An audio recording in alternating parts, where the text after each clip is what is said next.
Tu veux devenir quelqu'un de meilleur dans ta vie? Avancer, t'améliorer dans ton comportement, progresser, connaître la vraie réussite? Écoute cette vidéo, elle te sera très utile.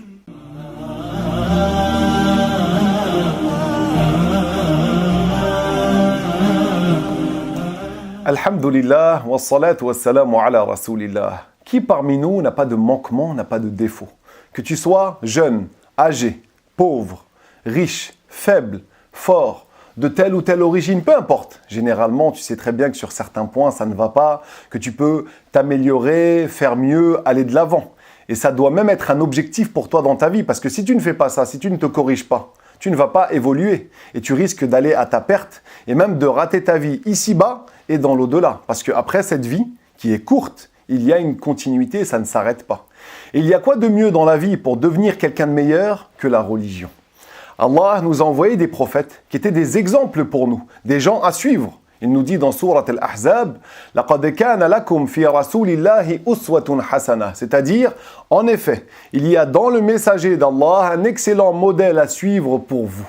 En d'autres termes, s'il y a bien des gens que tu dois suivre dans ta vie en priorité, c'est bien les prophètes. C'est pas tel ou tel footballeur, tel ou tel influenceur ou telle star. Non, comme on peut le voir malheureusement parmi nos jeunes aujourd'hui. Les gens qu'on doit suivre, nos excellents modèles, ce sont les prophètes parce que c'était des gens remplis de sagesse. Et c'est d'ailleurs pour ça qu'on a appelé cette chaîne « Sagesse de l'Islam » parce qu'à travers ces vidéos, Inch'Allah, on va essayer de partager des bonnes vertus et les bons caractères que l'Islam nous enseigne. Et comme ça, on pourra progresser et devenir des gens meilleurs.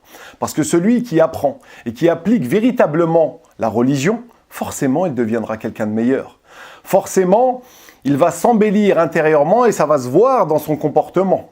Ça va être quelqu'un qui va se profiter à lui-même et profiter aux gens autour de lui. Quelqu'un qui va attirer et qui ne va pas faire fuir. Quelqu'un qui va aider et qui ne va pas nuire. Et quelqu'un qui sera une cause de guider et non pas une cause d'égarement. Et il y a d'ailleurs une histoire qui reflète bien ça, c'est celle de Malik ibn Dinar, le successeur.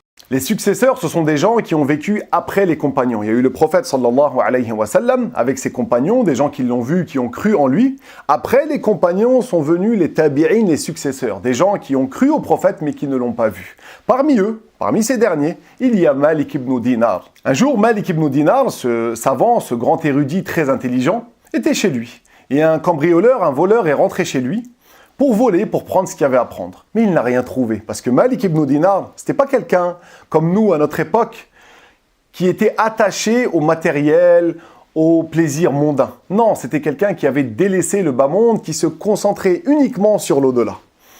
Et donc ce voleur n'a rien trouvé, mais a vu Malik ibn Dinar. Il l'a vu, non pas en train de jouer ou en train de dormir, mais en train de prier, en train d'adorer son créateur. Imagine-toi la scène. Lorsque Malik ibn Dinar a fini sa prière, a passé le salam pour sortir de sa prière, il s'est tourné vers le voleur.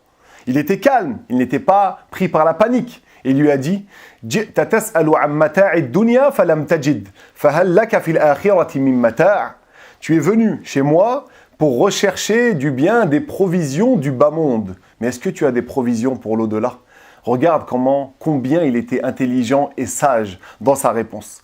Le voleur, lorsqu'il a entendu cette réponse, il est resté bouche bée, il n'a pas su quoi dire. Il était choqué. Malik ibn Dinar lui a alors fait un rappel avec des exhortations, il a su trouver les bons mots. C'était quelqu'un qui appliquait la religion, qui était intelligent, qui savait parler, à un tel point que les larmes du voleur ont coulé, tellement il a été touché. Suite à ça, Malik ibn Dinar l'a pris avec lui à la mosquée. Lorsqu'ils sont arrivés à la mosquée, les gens les ont vus et se sont étonnés. Comment ça se fait qu'un grand imam comme ça traîne avec un voleur, marche avec un voleur? Ils lui ont alors demandé le pourquoi du comment. Malik ibn Dinar leur a dit « Ja'a liya'khudh fa'akhadhna qalbah » Il est venu chez nous pour prendre, pour voler, et nous avons pris son cœur, c'est-à-dire qu'il l'a guidé, il l'a emmené vers ce qu'il y a de plus droit, l'adoration de son Seigneur. On demande à Allah de nous accorder une grande sagesse afin de se profiter et de profiter à ceux qui sont autour de nous. Wa barakallahu fikum.